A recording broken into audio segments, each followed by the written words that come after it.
പയ്യനാട് സ്റ്റേഡിയത്തിൽ പോയിക്കാം, മലപ്പുറം കോട്ടപ്പടി സ്റ്റേഡിയത്തിൽ പോയിക്കാം, മലപ്പുറം ഫുട്ബോളിന്റെ മക്ക എന്നൊക്കെ പറയാലോ. നല്ല ഗ്രൗണ്ട് ഉണ്ടോ?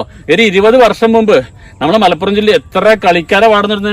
ഇപ്പൊ വയറിൽ എണ്ണാമത്തെ കുട്ടികൾ മാത്രമേ ഉള്ളൂ കളിക്കാരില്ലാത്തതുകൊണ്ട്. പണ്ട് KCB ഉണ്ടായിരുന്നു, അതുപോലെ തന്നെ പിന്നെ പോലീസിലുണ്ടായിരുന്നു. ഇങ്ങനെ ഒരുപാട് കളിച്ചു വളർന്ന ഒരുപാട് ക്ലബ്ബുകൾ ഉണ്ടായിരുന്നു. ഈ ക്ലബ്ബുകളൊക്കെ 7s 11s കളിക്കുന്ന കുട്ടികൾക്ക് ഇഷ്ടം പറഞ്ഞ നല്ല പ്ലേയേഴ്സ് ഉണ്ടായിരുന്നു. ഇന്നെന്താ കാണാത്ത? കാരണം അവർക്ക് കളിക്കാൻ സൗകര്യമില്ല.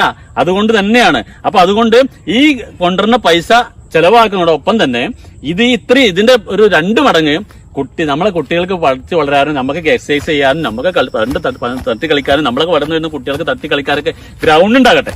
അതാണ് എന്റെ അഭിപ്രായം. ഇപ്പൊ പയ്യനാട് സ്റ്റേഡിയത്തിൽ ഒരുപാട് കളി നടന്നല്ലോ അല്ലേ?